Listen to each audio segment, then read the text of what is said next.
प्रिय आत्मन, आज 2 प्रश्न हैं और ये दोनों प्रश्न बहुत ही महत्वपूर्ण हैं। इन दोनों प्रश्न को सबको सुनना चाहिए और समझना चाहिए, क्योंकि ये अक्सर गलती हो जाती है कि हम गलत समझ लेते हैं। पहला प्रश्न है, कृष्णमूर्ति कहते हैं कि दृष्टा और दृश्य दोनों एक है। क्या यहाँ दृष्टा का संबंध कॉन्शसनेस या साक्षी से है? बिल्कुल नहीं। जब कृष्णमूर्ति ये कहते हैं कि दृष्टा और दृश्य ये दोनों एक है, तो यहाँ दृष्टा कॉन्शसनेस की बात नहीं कर रहे हैं, यहाँ दृष्टा देखने वाले की बात कर रहे हैं। देखने वाला जो देखना चाहता है वही देख लेता है, उसकी बात कर रहे हैं।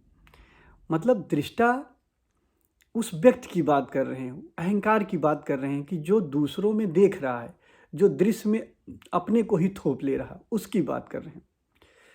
आगे एक प्रश्न और सुन लीजिए, इससे और आप क्लियर हो जाओगे। दूसरा प्रश्न है, अष्टावक्र गीता में भी जनक कहते हैं ज्ञाता, ज्ञेय और ज्ञान ये तीनों यथार्थ नहीं हैं। जहाँ ये तीनों अज्ञान से ही भासते हैं, मैं वही निरंजन निर्दोष साक्षी हूँ।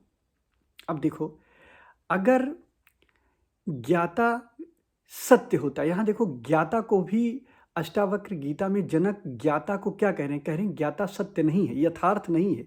तो ज्ञाता साक्षी या कॉन्शसनेस की बात नहीं कर रहे हैं, ज्ञाता उसकी बात कर रहे हैं जो देखने वाला है, यानी जो देखने वाला है। आप इसको दृष्टा कर लो। यहाँ पे देखो, ज्ञाता देखने वाला और दृष्टा देखने वाला। ज्ञाता यानी कि दृष्टा, ज्ञेय यानी कि वो चित्र जिसको वो देख रहा है, और ज्ञान यानी कि फिलॉसफी, दर्शन, आप ये समझ सकते हो। तो यहाँ भी देखो, बहुत ध्यान से आप समझो, तो यहाँ भी जनक कह रहे हैं कि ज्ञाता जो जानने वाला वो यथार्थ नहीं है, यानी ज्ञाता, ज्ञेय और ज्ञान ये तीनों झूठे हैं, तीनों असत्य हैं।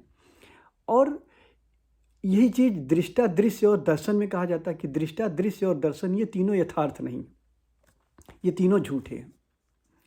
अब देखो, थोड़ा सा आप समझने की कोशिश करो। जब आप कभी दुखी होते हो, जैसे आप बहुत दुखी हो, तो जब आप दुखी होते हो तो मान लो आप किसी अच्छी चीज़ को भी देखते हो तो आपको अच्छा नहीं लगता है, दुनिया आपको अच्छी नहीं लगती। लेकिन आप सुखी होते हो तो दुनिया अच्छी लगती है। ठीक, मतलब आप एक धारणा अपने जीवन में, जो आपकी धारणाएं होती हैं, जो आपके सुख दुख होते हैं, उसी से आप संसार देखते हो। जैसे मैंने पहले भी उदाहरण दिया था कि मान लो आपका एक मित्र आता है। अब वो मित्र, अगर उसके साथ आपकी अच्छी मेमोरी जुड़ी है तो आपको मित्र लगेगा, अच्छा लगेगा। अगर उस मित्र के साथ आपकी बुरी मेमोरी जुड़ी है तो देख के ही आप उसको बुरा कहोगे, ये मेरा शत्रु है। आज आपके सामने वो जैसा आया वैसा आप नहीं देखोगे उसे। ऐसे ही जब आप एक फूल को देखते हो, जैसे गुलाब का फूल देख रहे हो, ठीक, अब गुलाब का फूल, मान लीजिए एक गुलाब का फूल है, उसको 10 लोग देख रहे हैं। किसी को फूल अच्छा लगेगा, किसी को फूल अच्छा नहीं लगेगा, किसी को थोड़ा अच्छा लगेगा, किसी को खराब भी लगेगा। अब देखो, फूल तो एक है ना, लेकिन उस एक फूल को 10 लोग अलग अलग तरीके से देख रहे हैं। तो अगर फूल में तो नहीं कोई गड़बड़ी है, फूल तो एक ही है, लेकिन जो देखने वाला है वो अपनी धारणा से ही देख रहा है फूल को।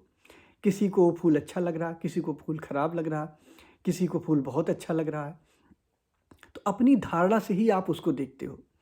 तो जब ये कहा जाता, जहाँ भी ये कहा जाए कि दृश्य और दृष्टा दोनों एक हैं, तब आप दृष्टा को साक्षी मत समझो। जब ऐसा कहा जाए कि दृश्य और दृष्टा दोनों एक हैं, तो आप दृष्टा को दर्शक समझो, यानी वो देखने वाला। नॉर्मल भाषा में बात की जा रही है, मतलब जो देख रहा है वो अपनी धारणा से ही संसार को देख रहा है, अपनी धारणा से ही लोगों को पहचान रहा है।